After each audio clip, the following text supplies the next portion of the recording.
Bonjour, mon nom est Claude Van Numerge pour www.eftspirituel.com. Je suis ravi de vous retrouver dans cette nouvelle vidéo où je vais vous parler de l'EFT et des messages contraignants. Alors je viens d'écrire un nouvel e-book, je vous en parlerai par la suite, mais je vais d'abord vous parler des messages contraignants. Alors on porte en nous tous et toutes des messages contraignants qui nous viennent en général de l'enfance et qui à l'âge adulte vont réagir surtout dans les moments de stress. Ces messages contraignants vont nous empêcher de nous donner la permission de réussir pleinement tout ce que nous voulons entreprendre. Alors ces messages sont en général transmis par nos parents, ou du moins des personnes qui nous ont élevés ou qui ont participé à notre éducation, comme des professeurs, des éducateurs, et qui nous ont poussé toute notre enfance à avoir un certain comportement afin qu'on obtienne leur approbation et leur reconnaissance. Alors ce sont souvent des expressions, des injonctions que nous avons entendues dans l'enfance, ce que j'aime appeler les phrases assassines en général. Je vous donnerai des exemples, vous allez avoir les 5 messages contraignants dans quelques instants.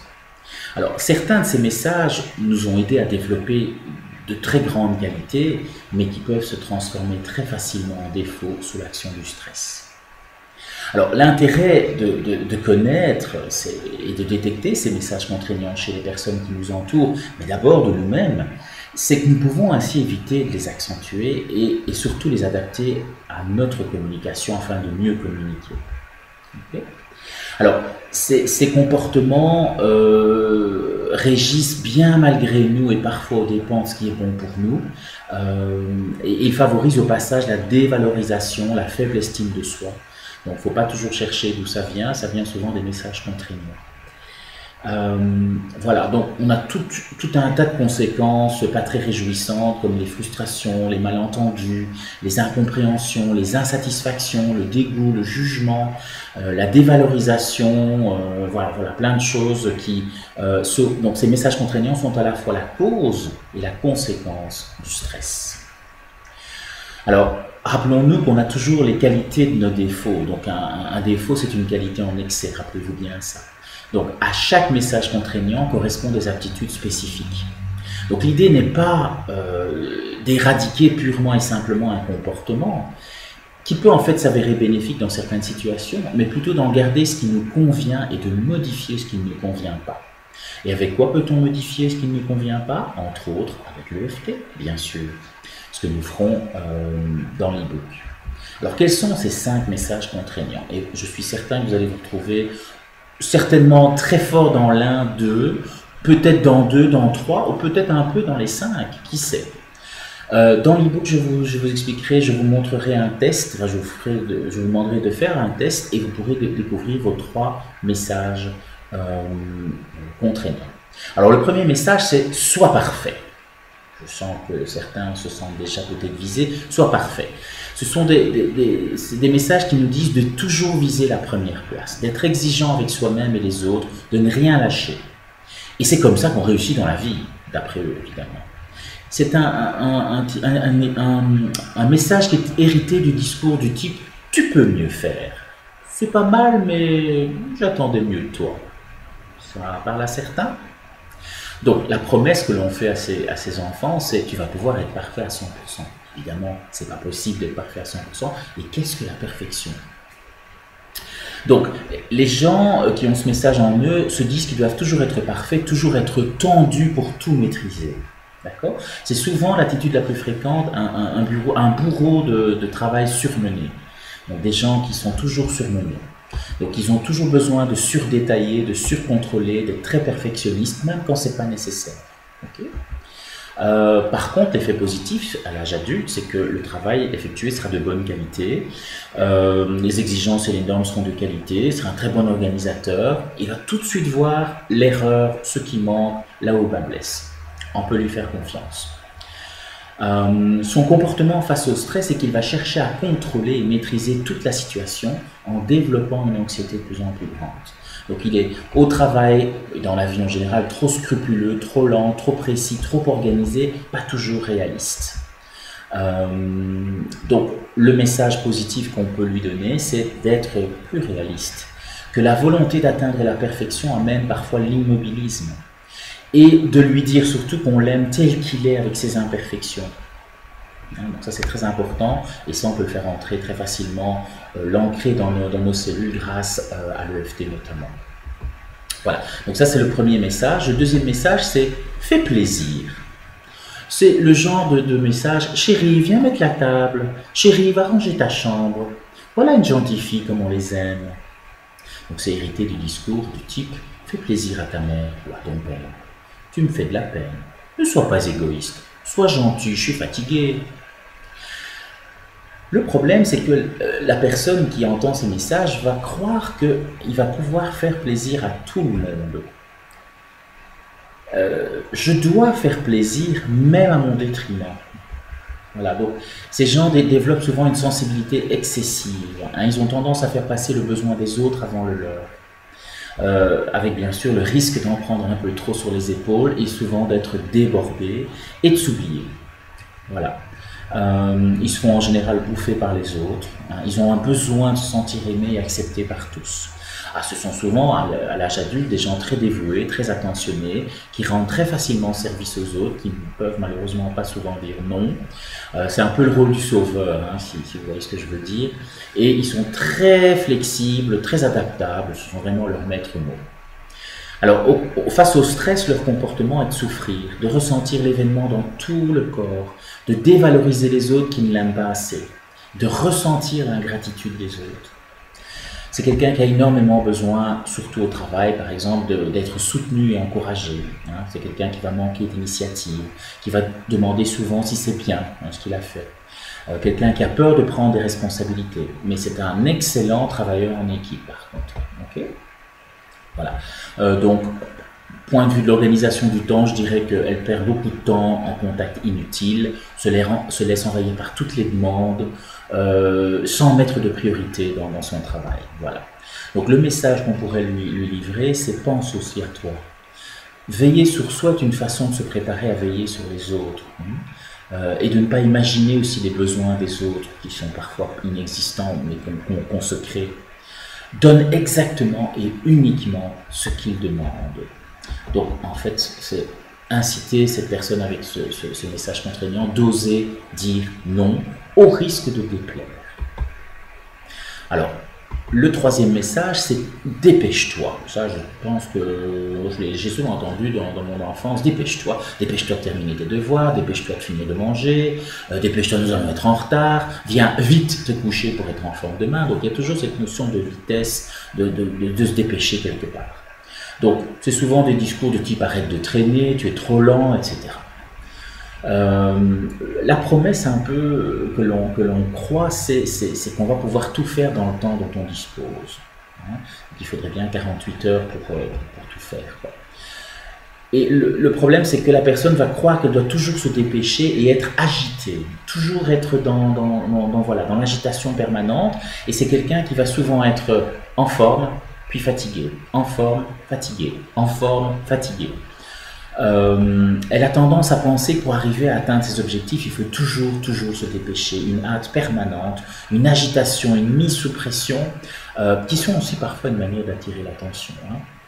Alors, certains vont attendre le dernier moment pour se mettre au travail car ils aiment agir dans l'urgence. Ils sont souvent impatients, ils s'ennuient facilement et préfèrent la rapidité à la qualité. Alors, voilà, c'est une personne en général très efficace, qui est réactive, qui est disponible, qui se met en mouvement très rapidement. Par contre, face au stress, cette personne s'agite pour faire face, puis se désespère, puis recommence à s'agiter, puis se désespère à nouveau. Voilà, donc ça c'est un peu le problème du dépêche-toi. Donc, au travail, il va commettre beaucoup d'erreurs par précipitation, je vais aller trop vite. Risque de mauvaise qualité du travail par inattention aux détails, survolté, agité, surmené, mais peut être très efficace car il sait travailler vite et cette personne a une grande capacité à être performante dans l'urgence. Voilà. Alors, le message positif qu'on peut lui livrer, c'est apprends à gérer mieux ton temps, adopte un rythme efficace, autorise-toi à prendre ton temps. La rapidité peut être utile mais pas toujours nécessaire. Le quatrième message, c'est « fais des efforts ». Écoutez les phrases assassines associées à ce fait des efforts. Tu ne t'es pas donné beaucoup de mal pour ton devoir de maths. Bah, il aurait quand même été meilleur si tu t'étais donné la peine de te creuser un peu la tête et d'avoir des idées supplémentaires. Tu es vraiment fainéant. Donc, c'est souvent des discours du type « donne-toi un peu de mal ». On entend aussi des dictons « à vaincre sans effort, on triomphe sans gloire ». On n'a rien sans rien, on n'a rien sans mal. Il est important de travailler pour réussir. Donc, la promesse, c'est « quelqu'un qui s'acharne et se fatigue gagne toujours ». C'est pas toujours vrai, évidemment. Donc, la personne va toujours se dire « je dois toujours continuer à faire des efforts. Encore et encore, je peux encore davantage ». C'est souvent l'attitude dans la vie de rebelle, de marginal, de provocateur aussi. On aura tendance à se donner du mal un peu pour tout, même ce qui n'en vaut pas vraiment la peine. C'est une personne qui va se sentir obligée de montrer à quel point il ou elle se démène. Donc, c'est une personne moins intéressée par les résultats que par le travail lui-même. Plus intéressée par le travail en lui-même. Les résultats, ce n'est pas très important. Okay? Donc, le fait des efforts pense que pour réussir valablement quelque chose, il faut passer par des tâches pénibles, ardues. La tendance à compliquer des choses, à penser que les autres sont paresseux, il est toujours insatisfait, il craint la critique. Il peut se montrer besogneux, entêté et vite se décourager à force d'efforts pas toujours utiles. Il est trop absorbé par l'importance de l'énergie à déployer. Voilà. Alors, le côté positif, c'est que cette personne aura une capacité à tenir bon, d'être patient, d'être persévérante, toujours donner le meilleur de lui-même et être prêt à aider les autres. Il est doué dans l'anticipation et la résolution de problèmes. Okay? Alors, face au stress, il va accuser, il va blâmer, il va culpabiliser, il va faire la morale aux autres. Au travail, on peut lui faire confiance, il est acharné, il est scrupuleux, il s'implique pleinement dans ce qu'il fait. Mais encore une fois, il n'est pas orienté résultat. Okay? Il complique parfois les choses difficiles. Il rend les choses difficiles, surtout, il est désordonné, il est inorganisé. Par contre, le fait des efforts aura du mal à boucler un projet, car cette personne risquerait de perdre l'occasion de montrer à son entourage à quel point elle travaille. Donc, il faut toujours que cette personne montre qu'elle travaille. Elle travaille beaucoup, évidemment. Donc, le message positif, c'est autorise-toi à atteindre tes propres buts et à te limiter et à réussir à ta propre mesure. Ta fatigue ne m'intéresse pas, seuls les résultats comptent finalement. Nous aimons les gens qui réussissent et qui sont heureux. Voilà le message qu'on peut lui livrer. Et le dernier message contraignant, c'est « sois fort ». Sois fort vient des phrases assassines du type « maîtrise-toi, voyons, tu ne vas quand même pas pleurer devant tout le monde pour ça ». C'est hérité du discours du type « il faut être courageux, un grand garçon ça ne pleure pas, ce qui ne nous tue pas nous rend plus forts, il faut apprendre à se débrouiller seul dans la vie ». Vous avez déjà entendu ce genre de phrase? Alors, cette personne va devoir toujours prouver qu'elle est la plus forte. Je dois être fort vis-à-vis des autres et être perçu comme un dur. Cacher mes faiblesses, ça c'est le mot-clé. Cacher mes faiblesses et mes manques. Toujours être fort. C'est quelqu'un qui a souvent une attitude de rêveur, qui est confus, qui est trop théorique. Le soi fort va éviter de montrer ses émotions. Il pense qu'il peut et qu'il doit d'ailleurs se débrouiller seul. Toute autre façon de faire serait un aveu de faiblesse. Donc il peut être rigide, intolérant, méprisant envers ceux qu'il considère comme des faibles, car il veut trop maîtriser ses émotions et il ne s'écoute que très peu, donc il écoute très peu son corps. Dans ses interactions avec les autres, le soi fort peut se montrer très exigeant et il va montrer beaucoup de mépris, facilement même, envers tout ce qu'il considère comme une faiblesse. Voilà, donc le message qu'on pourrait lui donner, c'est de travailler un peu ses émotions, on aime beaucoup, et de les évacuer surtout. Voilà. À l'âge adulte, on pourrait donner comme effet positif que cette personne est résistante à la pression et douée pour trouver des solutions, gérer des situations de crise. Cette personne est très orientée résultat, contrairement au précédent. Très autonome, c'est le roi de la résolution des problèmes. Il n'est pas du tout préoccupé par les émotions associées à une situation. Lui, il cherche des critères neutres, objectifs, et il y va. Voilà. Il est tenable, il est fiable, il est résistant. Par contre, face au stress, il va cacher qu'il a peur et qu'il est très inquiet et il prétend que tout va bien. Et évidemment, ce n'est pas le cas. Il va tout prendre à la blague ou il va simplement rester impassible. Okay. Alors au travail, il va cacher ses défauts, il va prendre des risques excessifs. Pour lui, rien n'est impossible. Il va accepter un travail trop fort pour lui. Voilà, donc le temps, l'organisation du temps, il va se surmener, il va accepter plus d'activités qu'il ne peut en faire, il va surtout vivre en tension permanente. Il ne veut pas accepter qu'il a des limites. Le message qu'on pourrait lui délivrer, le message positif, c'est « Sois ouvert, nous t'aimons tant quand tu montres tes faiblesses, donne-toi le droit à l'erreur ».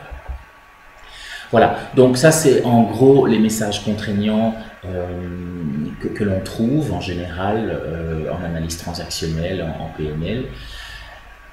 Si vous voulez connaître vos messages contraignants, eh bien vous pouvez vous procurer l'e-book que j'ai rédigé. Donc c'est un e-book avec l'EFT. Donc il y a des protocoles EFT pour chacun des messages contraignants pour s'en libérer, pour aller vers le positif. Vous avez un test qui vous permet de découvrir quels sont vos messages contraignants, les 3 premiers en tout cas. Et voilà, et donc en détail expliquer tous ces messages contraignants que je viens de vous donner, mais encore plus en détail. Voilà, vous pourrez vous procurer EFT messages contraignants en vous rendant sur 3 fois www.eftspirituel.com dans messages contraignants. Merci de m'avoir écouté. À bientôt.